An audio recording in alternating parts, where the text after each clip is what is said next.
warahmatullahi wabarakatuh. Alhamdulillah wassalatu wassalamu ala Rasulillah Sayyidina Muhammad ibn Abdullah wa alihi wa ashabihi wa man walah. Allahumma salli wa sallim ala Sayyidina Muhammadin iftahi babi rahmatillah adada ma fi ilmillah salatan wa salaman daimaini bidawami mulkillah wa ala alihi wa sahbihi wa man walah wa la hawla wa la quwwata illa billahil aliyyil azim. Qalu subhanaka la ilma lana illa ma 'allamtana innaka antal alimul hakim. Rabbi shrah li sadri wa yassir li amri wahlul 'uqdatam min lisani yafqahu qawli.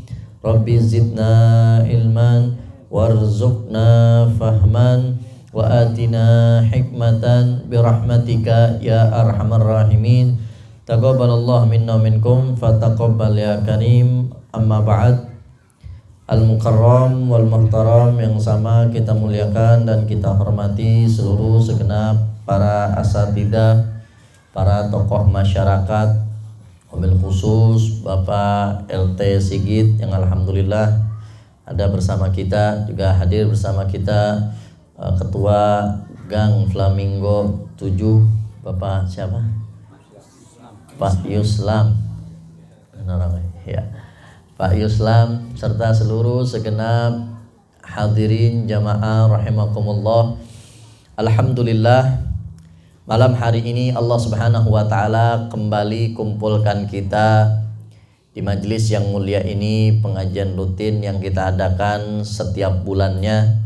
Mudah-mudahan ini menjadi wasilah perantara yang tadinya kita tidak saling kenal bisa jadi saling kenal, yang sudah kenal tapi belum akrab bisa jadi akrab, sehingga kalau sudah akrab, guyub akan gampang dan enteng untuk saling tolong menolong, bantu membantu dalam kebaikan dan ketakwaan. Amin ya rabbal alamin. Sebagaimana hal tersebut adalah perintah dari Allah Subhanahu wa taala. Allah berfirman dalam Al-Qur'an, ta'awanu 'alal birri wat taqwa wala ta'awanu 'alal itsmi wal 'udwan. Saling tolong-menolonglah kalian dalam kebaikan dan ketakwaan. Jangan kalian saling tolong-menolong, bantu-membantu dalam perbuatan dosa dan permusuhan.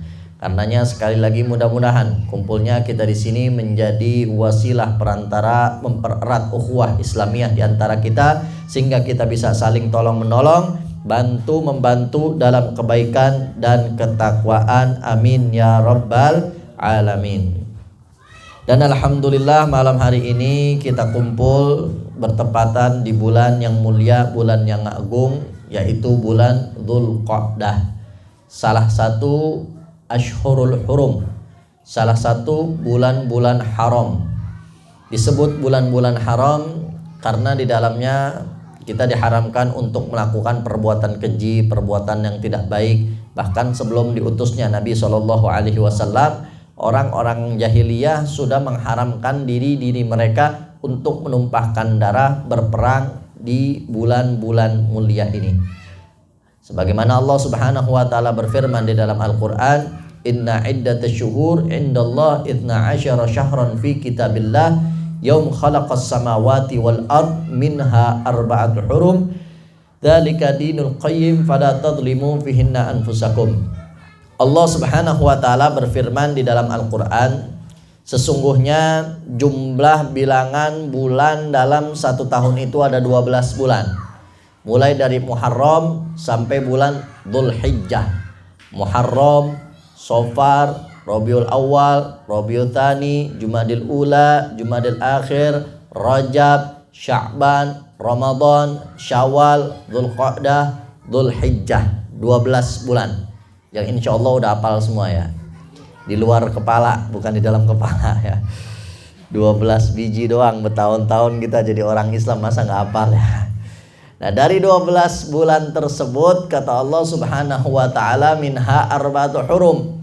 Dari 12 bulan tersebut ada 4 bulan haram, 4 bulan yang agung, 4 bulan yang mulia. Apa 4 bulan tersebut? Nabi SAW jelaskan dalam hadisnya, talata mutawaliyat, 3 berurutan, yaitu Dzulqa'dah, Dzulhijjah, Muharram. Sedangkan satu terpisah. Yang satu terpisah adalah bulan Rajab. Alhamdulillah atas nikmat dari Allah Subhanahu wa taala, saat ini kita berada di salah satu bulan tersebut, yaitu bulan Dzulqa'dah. Nah, Allah Subhanahu wa taala berpesan, "Fala tadlimu fihinna anfusakum." Jangan kalian mendolimi diri kalian di bulan-bulan tersebut. Dolim terhadap diri sendiri artinya tidak menempatkan diri pada tempatnya. Dolim itu kan definisinya tidak menempatkan sesuatu pada tempatnya. Itu dolim namanya. Nah, kalau dolim terhadap diri kita sendiri artinya kita tidak menempatkan diri kita sendiri pada tempatnya. Artinya kita semua ini manusia sudah tahu bahwa kita diciptakan oleh Allah Subhanahu wa taala untuk beribadah. Sebagaimana firman-Nya, "Wa ma khalaqtul jinna wal insa illa liya'budun." Tidaklah aku ciptakan jin dan manusia kecuali untuk beribadah kepada Allah Subhanahu wa taala. Artinya kalau kita habiskan umur kita, hari-hari kita, waktu kita bukan untuk beribadah kepada Allah, berarti kita telah zalim terhadap diri kita sendiri.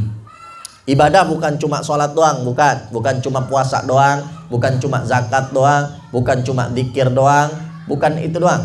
Tapi perkara-perkara yang mubah, jika perkara mubah tersebut kita jalankan tujuannya untuk ibadah, maka perkara mubah tersebut menjadi ibadah. Contoh, perkara-perkara mubah yang berhubungan dengan dunia, misalnya kerja, usaha, dagang, bisnis. Kalau kita niatkan itu semua untuk ibadah kepada Allah Subhanahu wa taala, kenapa kerja, kenapa usaha, kenapa dagang, kenapa bisnis? Niatnya untuk mendapatkan harta yang halal, karena itu perintah dari Allah. Niatnya biar bisa memberikan nafkah kepada anak dan istri, karena itu kewajiban. Niatnya kalau punya penghasilan bisa bantu masjid, bisa bantu musola, bisa bantu majlis-majlis taklim, bisa bantu orang-orang yang membutuhkan. Kalau punya penghasilan, niatnya untuk membahagiakan keluarga, membahagiakan orang-orang sekitar. Maka kerjanya, usahanya, dagangnya, bisnisnya tersebut dihitung ibadah oleh Allah Subhanahu wa ta'ala. Termasuk juga perkara mubah yang lain. Makannya kita, tidurnya kita. Makan niatnya apa? Makan niatnya untuk menjaga diri biar nggak sakit. Sebab di antara mensyukuri nikmatnya Allah Subhanahu wa taala daripada nikmat sehat, yaitu menjaga kesehatan. Makan teratur. Kemudian makan niatnya apa? Biar badan kuat ketika menjalankan kewajiban, menjalankan sholat, mencari nafkah, kerja, usaha, dagang, dan lain sebagainya. Maka makannya dihitung ibadah. Tidur, kenapa tidur?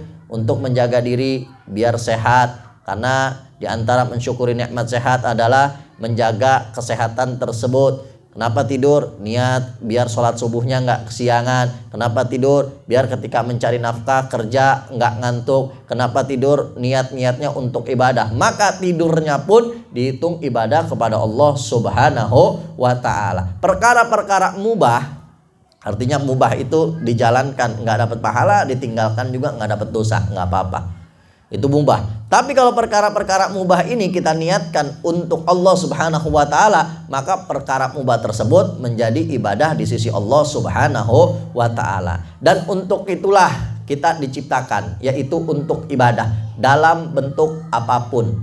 Baik yang bentuknya emang kelihatan amal ibadah seperti sholat, puasa, zakat, haji, umroh, kelihatan amalnya itu amal ibadah. Ataupun amal-amalan mubah yang kita niatkan ibadah, maka itu juga jadi ibadah. Nah, untuk itu kita diciptakan oleh Allah Subhanahu wa ta'ala, yaitu untuk beribadah kepada Allah Subhanahu wa ta'ala. Artinya kalau kita habiskan umur kita, hari-hari kita, waktu kita bukan untuk Allah Subhanahu wa ta'ala, bukan untuk ibadah, maka kita telah zalim terhadap diri kita sendiri.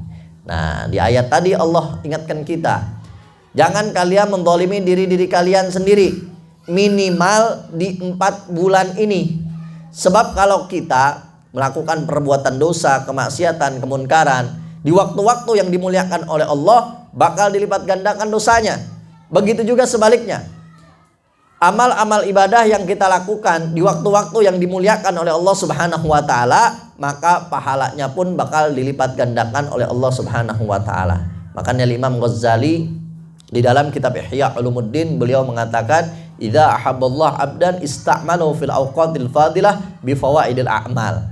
Apabila Allah Subhanahu wa taala cinta kepada hambanya, maka si hamba tersebut bakal dibikin sibuk ibadah kepada Allah Subhanahu wa taala di waktu-waktu yang dimuliakan oleh Allah, sebab pahalanya bakal berlipat ganda. Begitu juga sebaliknya, kata beliau. Tanda Allah Subhanahu wa taala murka kepada hambanya, maka si hamba tersebut akan dibuat sibuk lalai dari Allah, bahkan berbuat dosa dan kemaksiatan di waktu-waktu yang dimuliakan oleh Allah Subhanahu wa taala, karena dosanya bakal dilipat gandakan. Nah, makanya alhamdulillah malam hari ini Allah Subhanahu wa taala kumpulkan kita di majlis yang mulia ini untuk sama-sama berzikir, untuk sama-sama mengingat Allah, untuk sama-sama mengkaji ilmunya Allah Subhanahu wa taala. Mudah-mudahan ini tanda bahwa Allah Subhanahu wa taala mencintai kita, dan mudah-mudahan Allah Subhanahu wa taala berikan kita semua istiqamah. Amin ya rabbal alamin. Karena berapa banyak yang tahu ya malam ini ada rutinan, tapi belum tergerak hatinya, belum enteng langkahnya ya. Tapi alhamdulillah walaupun kita ibadahnya gitu-gitu doang, amal soleh juga jarang-jarang, tapi Allah pilih kita buat kumpul di sini. Alhamdulillah, tanda bahwa Allah Subhanahu wa taala mudah-mudahan mencintai kita. Sebab di dalam hadis juga Nabi SAW beliau bersabda, "Man yuridillah bi khairan yufaqihu fiddin." Barang siapa yang pengen diberikan kebaikan oleh Allah Subhanahu wa taala, maka orang tersebut bakal diberikan pemahaman tentang ilmu agama. Jadi patokan orang dicintain Allah apa kagak, maka orang tersebut kalau kita pengen tahu dicintain atau kagak, dilihat apakah dia cinta sama ilmu agama, sama majlis taklim, sama majlis ilmu, sama pengajian-pengajian atau enggak. Bukan urusan dunia itu patokan orang yang dicintai sama Allah apa kagak, enggak. Sebab yang namanya perkara dunia, yu'tillah liman yuhib wa man la yuhib, sebagaimana Nabi SAW sampaikan. Yang namanya perkara dunia itu diberikan oleh Allah Subhanahu wa taala kepada yang dicintai dan yang tidak dicintai. Karena yang namanya perkara dunia bisa jadi nikmat, bisa jadi istidraj. Nikmat itu suatu kelebihan yang Allah berikan kepada seseorang, yang dengan kelebihan tersebut dia makin dekat sama Allah. Itu namanya nikmat. Ada lagi istidraj. Istidraj itu suatu kelebihan perkara dunia yang Allah berikan kepada seseorang, yang dengan kelebihan tersebut dia makin jauh dari Allah Subhanahu wa taala. Makanya ketika kita punya kelebihan dalam urusan dunia, entah itu pekerjaan, entah itu jabatan, entah itu harta, entah itu kesehatan dan lain sebagainya dalam urusan dunia, kita lihat urusan-urusan dunia tersebut makin ngedeketin kita kepada Allah Subhanahu wa taala atau makin ngejauhin kita dari Allah Subhanahu wa taala. Ya, hati-hati, karena banyak orang yang tadinya nggak ada pekerjaan, ngaji kemana-mana nyampe. Giliran ada pekerjaan susah banget diajak ngaji ya. Giliran lagi nggak ada kerjaan, lagi nggak ada usaha, lagi nggak dagang, lagi nggak ngapa-ngapain, nganggur diem aja, ngaji mulu kemana-mana tempat. Kadang-kadang pengajian belum mulai dia udah datang, pengajian udah selesai dia nggak mau pulang sampai kita usir kadang-kadang ya. Kalau lagi nggak punya urusan dunia tuh. Tapi begitu dikasih pekerjaan yang enak sama Allah Subhanahu wa taala, dikasih dagangan yang enak sama Allah Subhanahu wa taala, dikasih bisnis yang enak sama Allah Subhanahu wa taala, makin ngejauh. Hati-hati, bisa jadi kelebihan perkara dunia tersebut adalah istidraj dari Allah Subhanahu wa taala. Yang tadinya sakit-sakitan misalnya, ngajinya rajin, kemana-mana tempat nyampe, tapi begitu dikasih kesehatan malah makin jauh dari Allah Subhanahu wa taala. Hati-hati, bisa jadi kelebihan dalam urusan dunia tersebut bukan nikmat dari Allah, melainkan istidraj dari Allah Subhanahu wa taala. Berapa banyak kita lihat orang-orang di sekeliling kita yang urusan dunianya maju.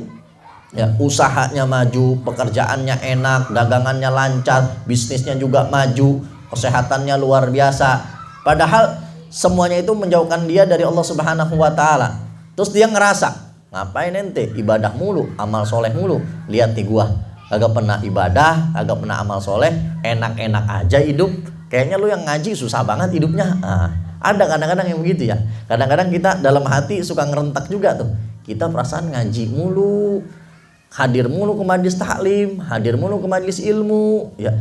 kerjaannya ibadah, kerjaannya amal soleh, di masjid mulu tiap hari, tapi kok hidup kita gini-gini aja. Itu tetangga kita kayaknya nggak pernah ke masjid, nggak pernah kita lihat ibadah, nggak juga sering beramal soleh, hidupnya enak banget. Nah, hati-hati, karena yang namanya perkara dunia Allah Subhanahu wa taala berikan kepada yang dicinta dan yang tidak dicinta. Sanadriduhum min haitsu la ya'lamun, kata Allah. Akan aku berikan istidraj dari sisi yang mereka tidak sadar. Dia ngerasa, wah ini nikmat dari Allah, padahal kelebihan dunia tersebut makin bikin dia jauh dari Allah Subhanahu wa taala. Yukhadi'unallah wa huwa khadi'uhum. Dia ngerasa sedang nipu Allah. Ini saya nggak banyak ibadah, ini saya nggak banyak beramal soleh, ini saya nggak taat sama Allah, tapi lancar aja dalam urusan dunia. Dia ngerasa sedang nipu Allah Subhanahu wa taala. Wa huwa khadi'uhum. Padahal Allah Subhanahu wa taala yang bikin dia lalai dengan perkara-perkara dunia tersebut. Ibarat orang main layangan diulur, makin tinggi tuh layangan, begitu nyangkut makin susah diselamatin. Begitu juga kadang-kadang orang dikasih uluran dunia, dikasih kenikmatan dunia, biar dia makin jauh dari Allah, biar dia makin lalai dari Allah, biar dia makin banyak berbuat dosa dan maksiat, sehingga nanti adabnya semakin besar. Na'udzubillahi min dzalik. Alhamdulillah, nikmat dari Allah Subhanahu wa taala kalau kita udah ada rasa senang, rasa betah, rasa nyaman hadir ke majlis-majlis ilmu. Mudah-mudahan ini bahwa tanda Allah Subhanahu wa taala mencintai kita semua. Mudah-mudahan kita semua diberikan istiqomah oleh Allah Subhanahu wa taala, dan mudah-mudahan saudara-saudara kita yang belum bisa hadir mungkin karena sibuk dalam urusan keluarganya, urusan pekerjaannya, urusan usahanya, mudah-mudahan Allah Subhanahu wa taala berikan waktu yang barokah, waktu yang luang, sehingga dapat berkumpul bersama kita di lain waktu. Dan kita doakan juga saudara-saudara kita yang belum bisa hadir pada malam hari ini, mungkin karena kurang sehat, karena sakit, mudah-mudahan Allah angkat segala penyakitnya, Allah sehatkan badannya, sehingga dapat berkumpul bersama kita di lain waktu. Dan kita doakan juga saudara-saudara kita yang malam hari ini belum bisa hadir, mungkin belum mendapatkan taufik dan hidayah dari Allah. Mudah-mudahan Allah Subhanahu wa taala berikan taufik dan hidayah, sehingga tergerak hatinya, enteng langkahnya, dapat berkumpul bersama kita di lain waktu. Dan mudah-mudahan kita semua yang hadir bisa diberikan oleh Allah Subhanahu wa taala istiqamah, sehingga bisa terus hadir hingga kita mati dalam keadaan husnul khatimah. Amin ya rabbal alamin. Ma'asyiral hadirin rahimakumullah. Sambil nyantai makan kue ya, kita lanjutkan kajian kita.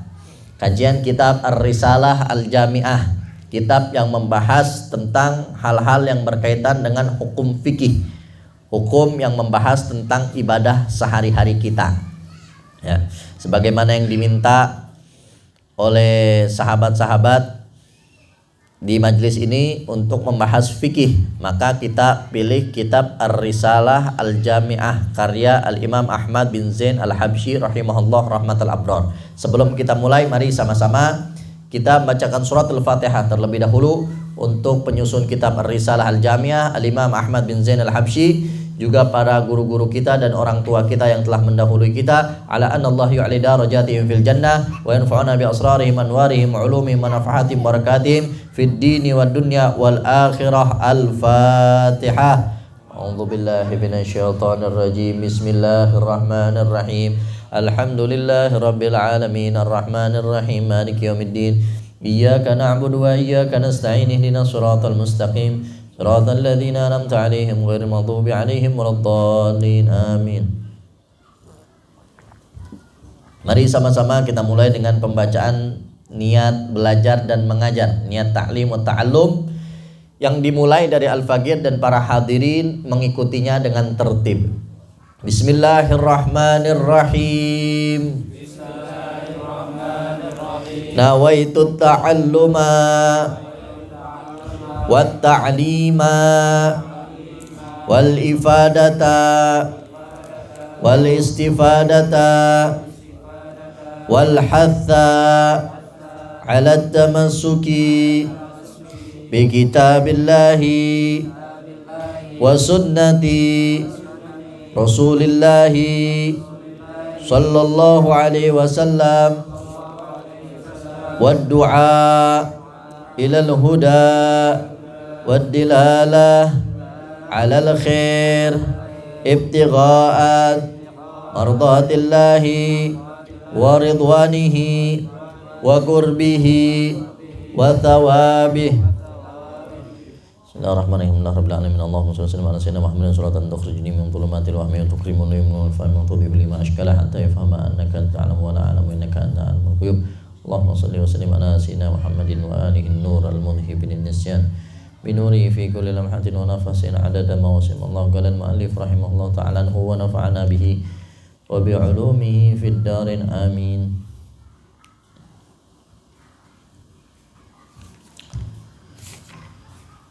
Faslun furudul wudu. Sekarang kita masuk ke pembahasan tentang fardunya wudu. Di pertemuan sebelumnya sudah kita bahas muqaddimah dari kitab ini. Kemudian dilanjut sedikit tentang rukun iman, rukun Islam, dan sedikit pembahasan tentang keimanan kita. Dan sekarang masuk ke pembahasan fikihnya nih, yaitu fardunya wudu. Ya. Nah, sebelum kita masuk ke fardunya wudu, karena ini kitab risalah tuh apa ya bahasanya? Catatan ringkas, artikel lah bahasa zaman sekarangnya.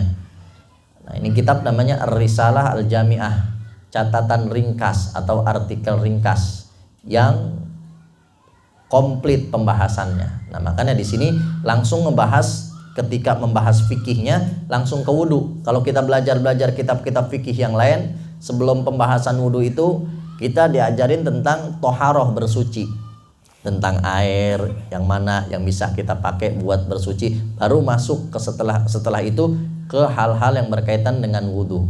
Nah, makanya sebelum kita masuk ke pembahasan tentang wudu, kita bahas secara singkat dulu hal-hal yang berkaitan dengan air.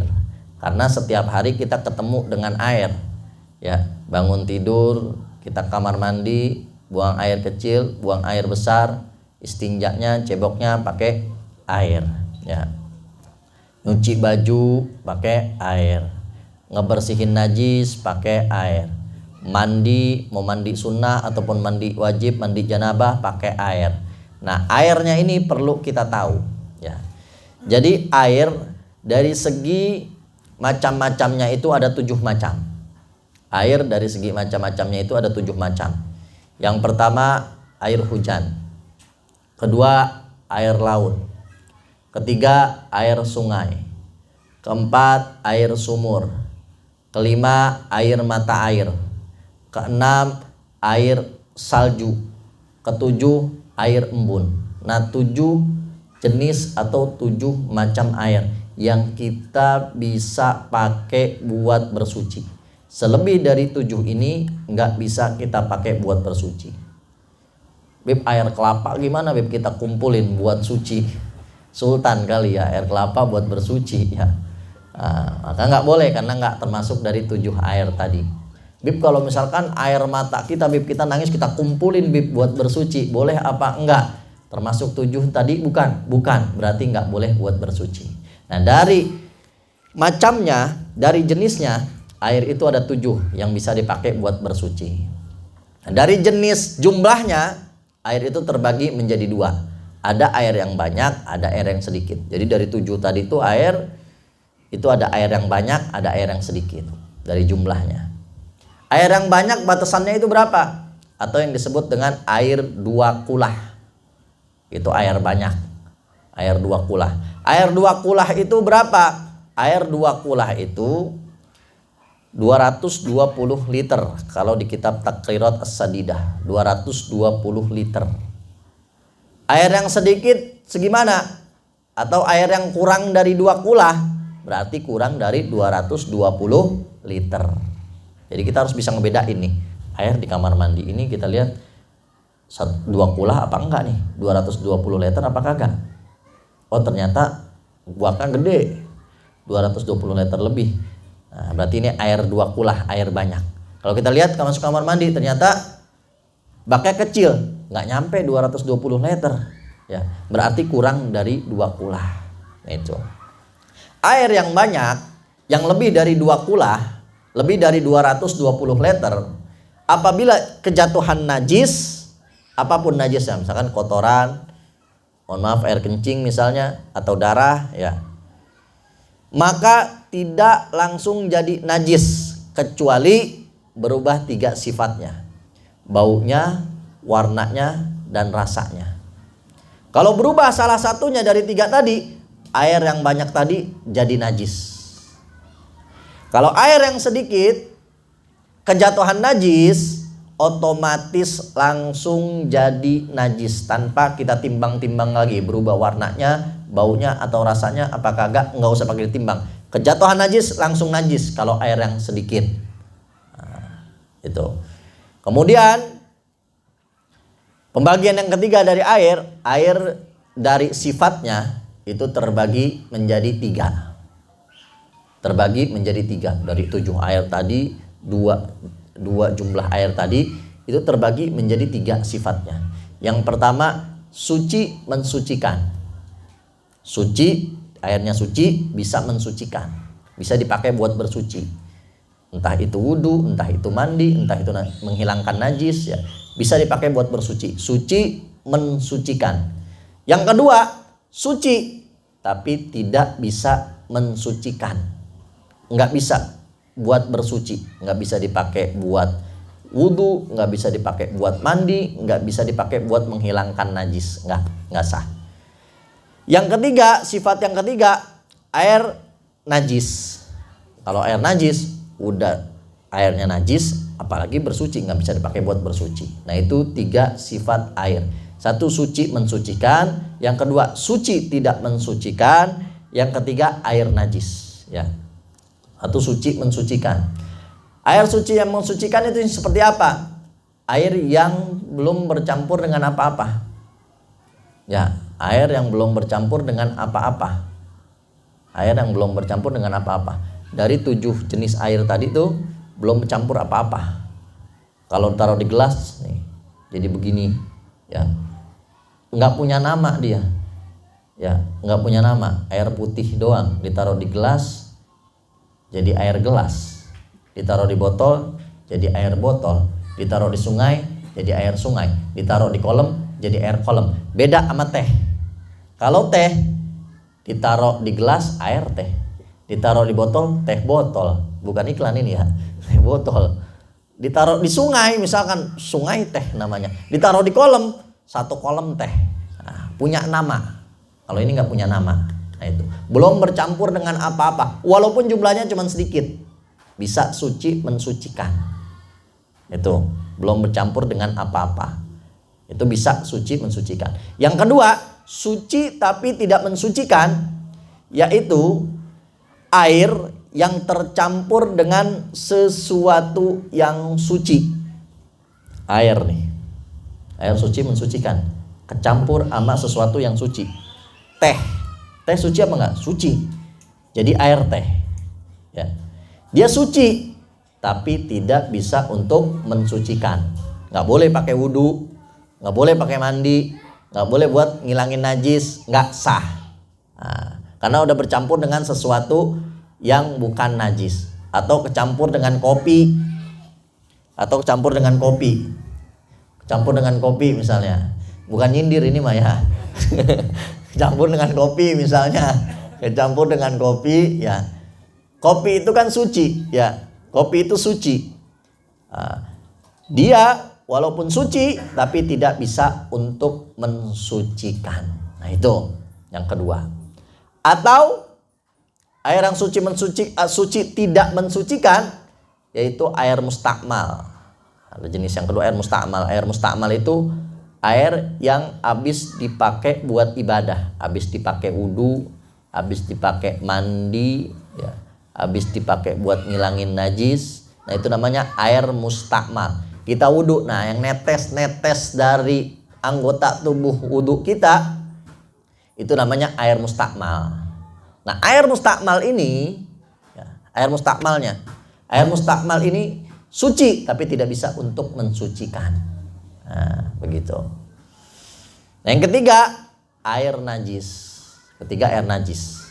Air yang emang najis, yang banyak atau yang sedikit. Kalau yang banyak kejatuhan najis berubah sifatnya 3 tadi, atau air yang sedikit kejatuhan najis langsung jadi air najis. Nah, itu air najis. dia nggak suci, apalagi mensucikan, nggak bisa mensucikan. Nah begitu. Kira-kira dari sini paham ya air ya, jelas ya, paham, harus paham nih tentang air, karena setiap hari kita bersentuhan dengan air. Kalau kita nggak ngerti air, akhirnya kita pakai air yang tidak bisa mensucikan, akhirnya ibadah kita nggak sah dan nggak diterima oleh Allah Subhanahu wa Ta'ala. Nah ada pertanyaan kadang-kadang, air yang suci, Bib, kejatuhan air mustakmal, tetesan bekas wudhu kita atau bekas mandi kita, itu air yang suci kecampur air mustakmal, bagaimana hukumnya? Nah, air yang suci yang ketetesan dengan air mustakmal, hukumnya tetap suci, kecuali kalau kecampurnya banyak. Air tinggal sedikit di ember segini doang nih, sayang mana air mati ya, dia wudhu dijatuhin ke situ lagi, wudhu dijatuhin ke situ lagi, wudhu dijatuhin ke situ lagi. Kalau banyak kecampurnya, maka itu jadi air mustakmal ya. Tapi kalau kecampurnya cuma sedikit, bak gede, kita wudhu netesnya dikit, tetes, 2 tetes, 3 tetes, 4 tetes, sedikit, maka itu air tetap suci, mensucikan. Nah itu sedikit pembahasan tentang air, biar kita paham dulu air. Baru setelah itu kita masuk ke pembahasan di kitab. Furudul wudu, fardunya wudu. Sittatun, ada 6. Fardunya wudu ada 6. Jadi 6 hal ini harus kita laksanakan dalam wudu. Kalau ada salah satu dari 6 ini yang enggak kita laksanakan, wudu kita enggak sah. Kalau wudu kita enggak sah, maka sholat kita enggak sah. Kalau sholat kita enggak sah, maka tidak diterima oleh Allah Subhanahu wa Ta'ala. Apa 6 fardunya wudu? Al-awwal, yang pertama niat. Yang pertama niat. Kapan itu niat? Niat itu ketika membasuh wajah, bukan pas cuci tangan, bukan. Jadi pas basuh wajah kita niat dalam hati, nawaitu fardul wudu, cukup segitu juga. Nawaitu fardul wudu rafil hadatil asghar lillahi ta'ala, itu juga boleh. Tapi kalau ribet, takutnya kan ada orang kadang-kadang yang niat dalam hati itu ribet, dia suka kelibet mulu ya. Sholat kadang-kadang gitu, takbiratul ihram nggak kelar-kelar, takbiratul ihram lagi, ngulang lagi. Kadang-kadang yang wudu juga ada begitu, wudu lagi, pas buka basuh lagi, pas buka basuh lagi, karena ragu di niatnya, sampai becek sebadan ya. Nah, yang simpel aja nggak apa-apa. Nawaitu fardul wudu cukup, nawaitu fardul wudu, dah cukup begitu. Niat yang pertama. Yang kedua, fardu wudu yang kedua berarti wudu wajib niat. Fardu wudu yang kedua, at-tsani ghuslul wajhi, membasuh wajah. Mana yang disebut wajah? Wahadduhu, nah ini batasan wajah nih. Batasan wajah, wahadduhu, batasan wajah, mimmana biti sya'rir ra'si ila muntaha lihyain waddaqani. Tulan. Batasan wajah itu panjangnya mimmana biti sya'rir ra'si, dari tempat tumbuhnya rambut rata-ratanya orang. Karena ada yang numbuh di sini, ada yang kagak numbuh sama sekali ya. Ya, rata-ratanya orang waktu masih muda numbuhnya di sini. Berarti wajah itu batasannya dari sini. Sampai mana panjangnya itu? Ila dzaqani, ila muntahal lihyain, sampai ujungnya rahang. Nih rahang ujungnya di mana? Di sini. Berarti di dagu. Tulan itu panjangnya. Lebarnya wajah batasannya wa ardon minal udun ilal udun. Sedangkan lebarnya minal udun ilal udun, dari telinga ke telinga. Berarti sini harus kena nih. Makanya kalau wudu bagusnya dilebihin sampai kuping-kupingnya kena. Ya, sampai kuping-kupingnya kena. Kadang ada orang yang wudu gini-gini doang nih, sininya enggak kena. Nah, harus dikenain udah. Ya, harus dikenain semua wudu tuh. Itu yang kedua, membasuh wajah. Yang ketiga, at-tsalits ghuslul yadain ilal mirfaqain. Yang ketiga, membasuh kedua tangan sampai ke sikut. Sikutnya dimasukin kena. Makanya kalau ngegulung baju tuh kadang bajunya sempit. Suka sikutnya itu nggak kena. Ngegulungnya begini tuh. Karena takut kena bajunya basah, akhirnya wudhunya nggak nyampe sikut, nggak sah wudhunya. Karena harus membasuh tangan itu sampai kepada sikutnya. Sikutnya harus kena. Dilebihin lebih bagus sampai sini. Dilebihin sampai bagus ini. Nah, itu yang ketiga. Ghuslul yadain ilal mirfaqain, membasuh kedua tangan sampai sikut. Ar-rabi', yang keempat, mashu syai'in min basyaratir ra'si aw sya'rin fi haddihi. Yang keempat, mengusap. Nah, beda membasuh sama mengusap. Kalau tadi tuh wajah, tangan, nanti kaki juga itu membasuh. Membasuh itu mengalirkan air di anggota tubuh. Kita ngambil air nih di keran kayak. Tuh, itu kan airnya ngalir. Ya, airnya ngalir. Beda sama mengusap. Kalau mengusap kita nempelin tangan kita di air, tangan kita basah, tempelin doang, itu namanya ngusap. Makanya ketika kita membasuh wajah, tangan, dan kaki, nggak boleh ngusap gini, nggak boleh. Harus membasuh, ngalirin air. Kalau kepala itu cukup mengusap air nih, kita giniin doang cukup.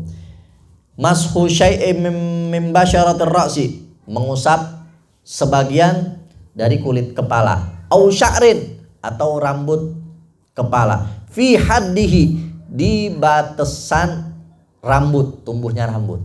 Artinya gimana di batasan tumbuhnya rambut?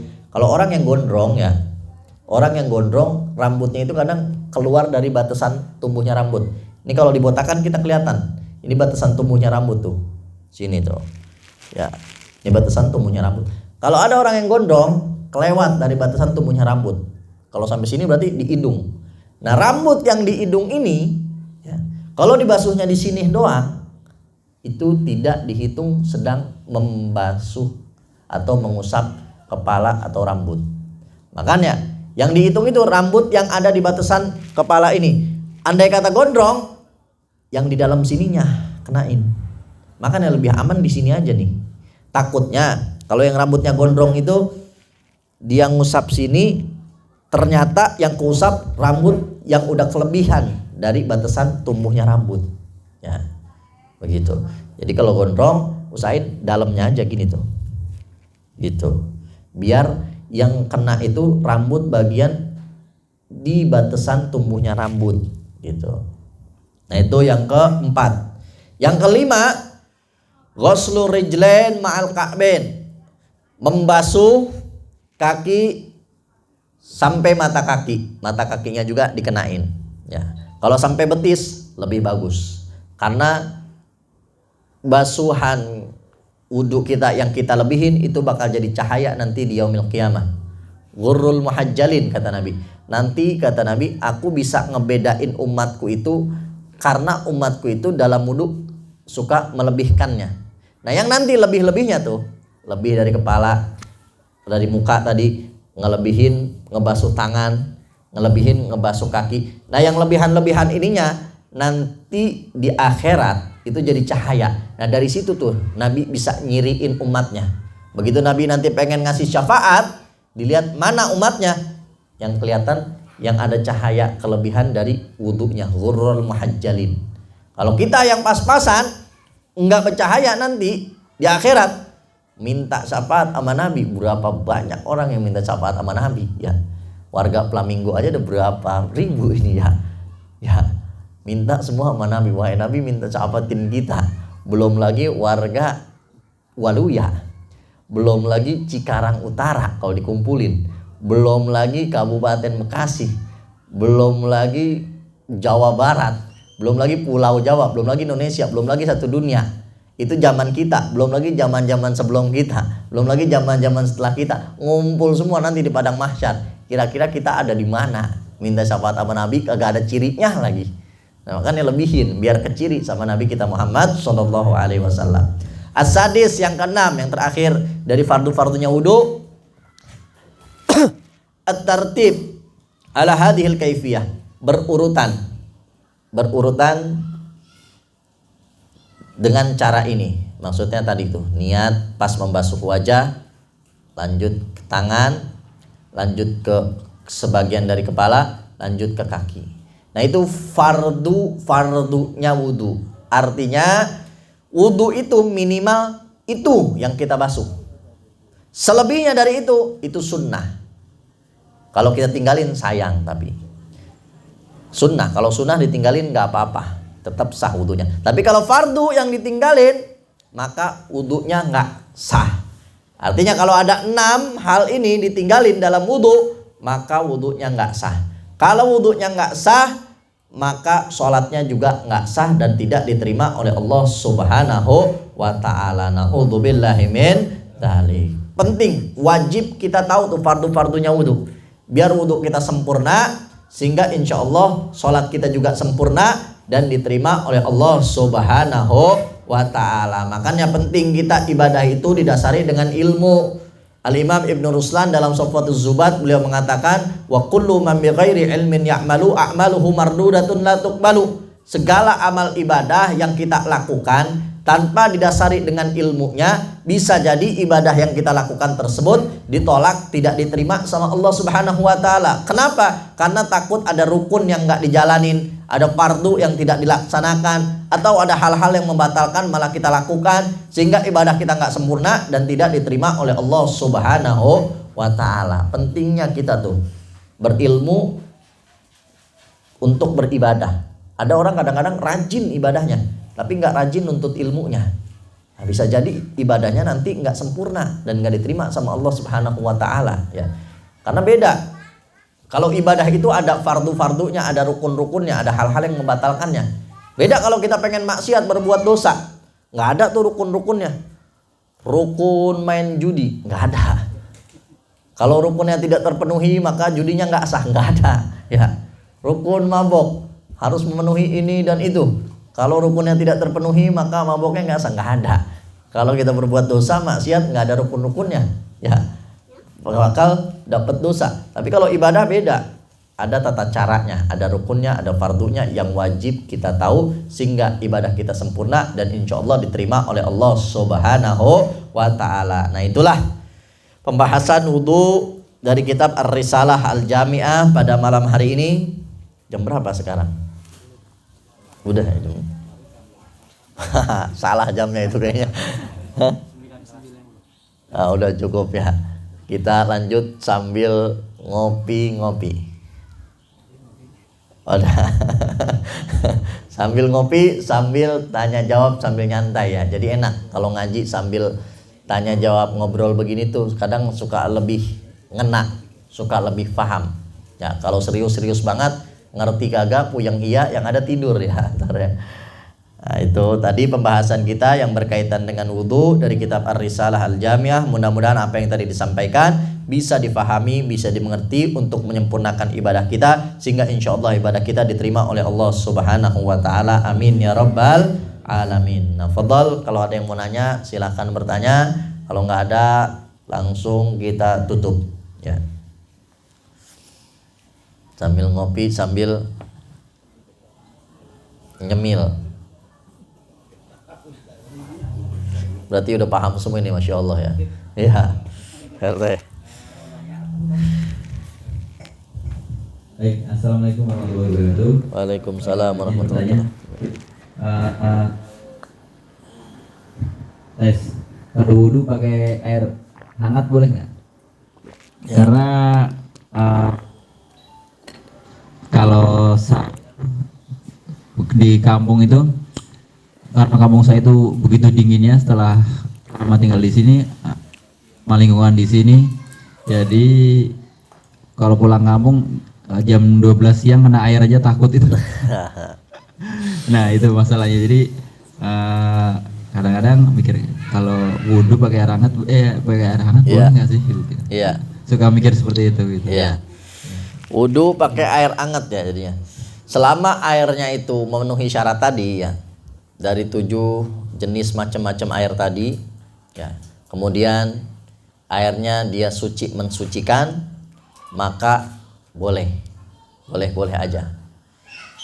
Tapi kalau misalkan angetnya itu dikarenakan sinaran matahari, ma'ul musyammas namanya di kitab fikihnya, air yang kena sinaran matahari di wadah logam, maka air itu makruh doang, dipakai makruh. Tapi boleh-boleh aja, sah-sah aja. Makruh itu ditinggalkan dapat pahala, dilakukan nggak apa-apa ya. Tapi kalau misalkan diangetinnya pakai apa namanya, biasanya suka ada yang penganget air tuh ya, kalau di daerah-daerah yang dingin tuh suka ada tuh kamar mandi yang ada alat buat ngangetin airnya. Atau dimasak misalkan airnya biar anget, itu nggak apa-apa, boleh aja. Hukumnya kalau yang berlebihan, terlalu dingin atau terlalu panas, makruh doang, tapi tetap sah. Jadi boleh aja, asalkan memenuhi syarat tadi, 7 jenis air tadi, dan airnya itu sifatnya suci, bisa mensucikan, boleh, jadi aman ya. Ini kayaknya bukan ke wudu nanyanya, ke bab mandi kayaknya pas subuh ya.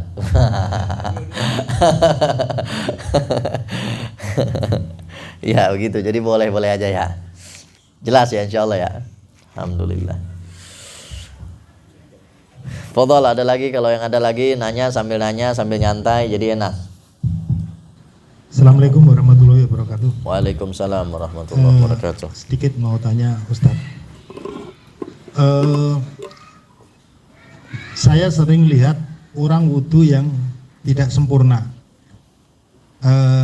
Rata-rata yang tidak sempurna itu di sikut, jadi banyak yang nggak kena sikut. Nah, saya melihat seperti itu. Saya tahu bahwa itu sebenarnya itu salah. Cuman kalau mau negur, kita takut nanti tersinggung. Nah, itu harus bagaimana? Nah, mungkin itu aja. Assalamualaikum warahmatullahi wabarakatuh. Waalaikumsalam warahmatullahi wabarakatuh. Cara negor orang yang salah ini emang kadang-kadang berat ya. Kadang berat, tapi itu kewajiban. Sebab nanti di akhirat orang yang salah di hadapan kita, dia bakal nuntut di hadapan Allah tuh ya.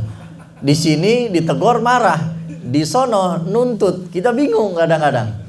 Di sono nuntut, ya Allah, saya salah tapi nggak ditegur sama dia. Begitu.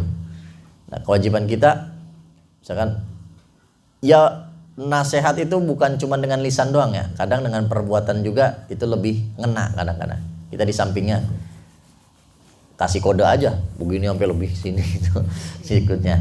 Ya segimana bisanya kita, pinter-pinter bisa negor emang kewajiban kita itu. Kadang kita dilema antara kewajiban kita negor orang, nasihatin orang, kadang-kadang orangnya juga marah ya,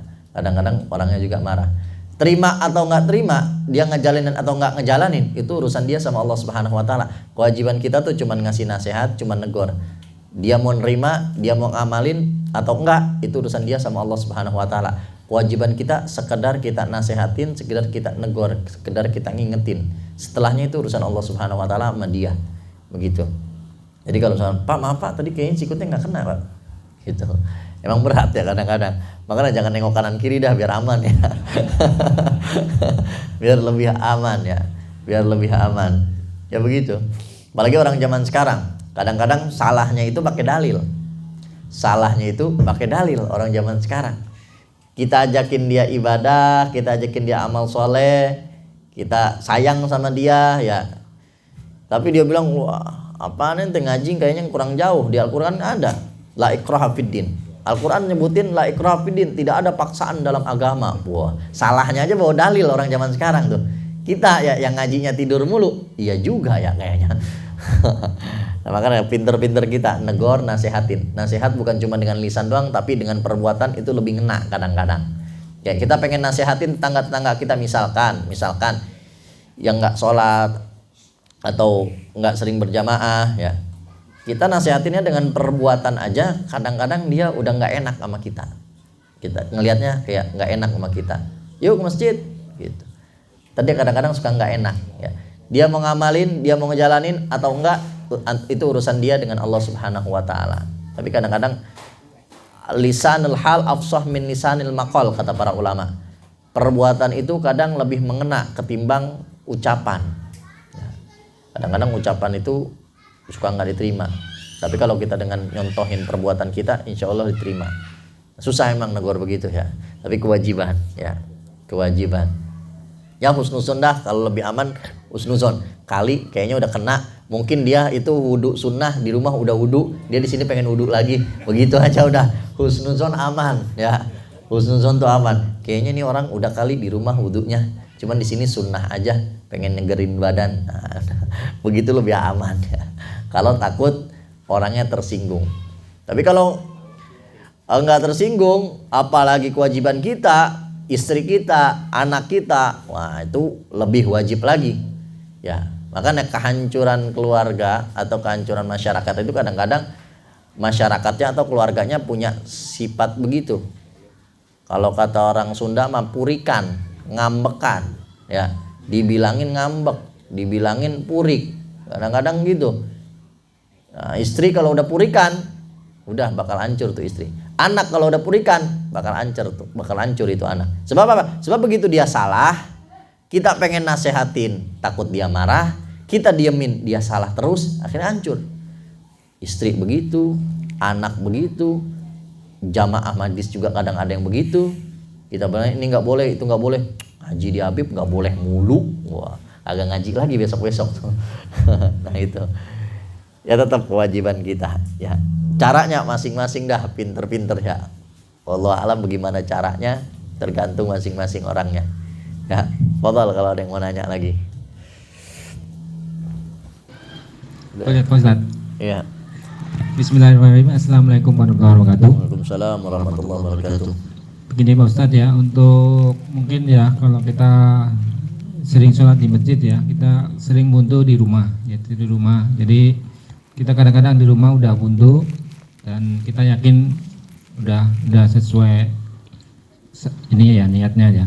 Dan kadang-kadang kita sampai di masjid kita kadang-kadang nggak yakin. Kadang-kadang kita sandal kita juga takut kena najis, kita ulang lagi. Makanya kalau nggak yakin kadang-kadang kita cuma basuh kaki aja boleh nggak Pak Ustadz? Gitu aja. Assalamualaikum warahmatullahi wabarakatuh. Waalaikumsalam warahmatullahi wabarakatuh. Nanti ada bab yang membatalkan wudu. Bab yang membatalkan wudu. Jadi kalau kaki kita terkena najis itu tidak membatalkan wudu. Jadi yang membatalkan wudu langsung aja dah ya, kita bahas sedikit. Yang membatalkan wudu itu yang pertama keluarnya sesuatu dari kemaluan depan atau belakang. Yang kedua menyentuh kemaluan dengan telapak tangan. Yang ketiga bersentuhan kulit laki-laki dan perempuan yang sudah besar yang bukan mahramnya. Yang keempat hilangnya akal, baik karena pingsan ataupun tidur, kecuali tidur dalam keadaan duduk. Itu 4 hal yang membatalkan wudu. Jadi kalau terkena najis, misalkan kaki kita kayaknya jalan tadi takut kena apa, takut kecipratan, takut apa, nah, maka itu tidak membatalkan wudu, cukup dibersihin aja. Cukup bersihin. Ya cuci kaki lebih afdol, jadi lebih aman. Cuci kaki, kayaknya kaki udah lebih bersih nih, udah. Soalnya sholat bawa najis itu nggak sah. Sholat bawa najis itu nggak sah karena syarat sahnya sholat sucinya pakaian kita, tubuh kita, dan tempat sholat kita dari najis. Nah, tapi kita juga harus tahu, kadang-kadang ada orang yang nyamain antara kotor dengan najis. Yang kotor belum tentu najis ya. Yang kotor belum tentu najis. Kadang-kadang yang najis juga belum tentu kotor. Misal ada orang dia kerja di kerjanya kena oli, kena debu, kotor bajunya. Tapi oli, debu itu kan bukan najis, kotor doang tapi nggak najis. Atau kita nggak pakai sendal, dari sini ke situ tuh kita ngelewatin jalanan, kaki kita kotor tapi nggak najis. Kadang-kadang ada yang najis tapi nggak kotor. Misal kena darah, kita habis nepok nyamuk, darah, nyamuknya kita buang, darahnya kita elap, masih najis itu, walaupun kelihatannya nggak kotor. karena ada bekas darah yang belum kita sucikan dengan air. Najis tapi nggak kotor. Nah, ada kadang kotor tapi nggak najis, kadang-kadang ada najis juga nggak kotor. Bedain antara kotor doang tapi nggak najis, bedain juga najis. Karena kalau najis baru kita nggak sah sholat bawa najis. Kalau sholat dalam keadaan kotor nggak apa-apa. Begitu. Jadi bagus masuk kamar mandi itu masuk ke masjid itu lebih bagus cuci kaki dulu. Biar masjidnya nggak kotor ya. Atau mungkin ada najis jadi bersih najisnya. Jadi nggak ngebatalin wudhu kita, tidak membatalkan wudhu. Ada lagi terakhir? Ya. Bismillahirrahmanirrahim. Assalamualaikum warahmatullahi wabarakatuh. Waalaikumsalam warahmatullahi wabarakatuh. Izin bertanya, Bib, ini. Ya. Karena kondisi rumah ataupun di tempat kerja kita saat wudhu itu di toilet ataupun di kamar mandi, itu hukumnya Bib gimana, Bib? Ya. Terima kasih. Wassalamualaikum warahmatullahi wabarakatuh. Waalaikumsalam warahmatullahi wabarakatuh. Wudhu di kamar mandi itu nggak apa-apa, boleh, selama wudhunya sesuai. Dan abis itu kalau misalkan kaki kita nggak pakai alas di dalam kamar mandi, takut nih kayaknya tadi bekas ada yang kencing atau apa, takut apa, udah wudhu keluar kamar mandi basuh kaki kita gitu. Jadi suci dari najisnya, habis itu sholat gitu. Jadi suci dari najis. Karena terkena najis, banyak orang nih nyangka terkena najis itu batal wudhunya. Terkena najis itu nggak batal wudhu, tinggal najisnya dihilangin, wudhunya tetap ada. Yang ngebatalin wudhu itu 4 tadi ya, 4 tadi: keluarnya sesuatu dari depan atau belakang kemaluan kita, menyentuh kemaluan dengan telapak tangan, bersentuhan kulit laki-laki dan perempuan yang bukan mahramnya, hilangnya akal baik karena pingsan ataupun tidur kecuali tidur dalam keadaan duduk. Ada nggak kena najis? Nggak ada. Ada nggak makan batalin wudhu? Nggak ada. Ada nggak minum batalin wudhu? Nggak ada. Selain dari 4 ini nggak ngebatalin wudhu. Banyak orang yang paham kena najis batal wudhunya. Enggak, najisnya aja hilangin. Kita dalam keadaan wudhu, jalan kaki, mohon maaf, injek tai ayam ya, tinggal dicuci tai ayamnya, wudhunya masih ada, nggak pakai wudhu lagi. Karena terkena najis itu tidak membatalkan wudhu. Yang ngebatalkan wudhu cuma 4 tadi. Nanti ada pembahasannya hal yang membatalkan wudhu. Wallahu a'lam bishawab. Udah ya, biar penasaran nanti lagi ya. Mudah-mudahan ya, ada lagi. Ya. Begini. Ya. Kadang-kadang kan kita waktu saya kerja dulu itu kan mau kerja itu saya pengen wudhu kan, mau berangkat kerja itu wudhu. Tetapi begitu mau berangkat, istri kan salaman, akhirnya kan cium tangan, kan batal akhirnya. Nah itu gimana? Jadi kan kita pengennya wudhu, tetapi istri pamitan salaman akhirnya batal. Iya. Ya, mungkin itu aja. Tangannya sih.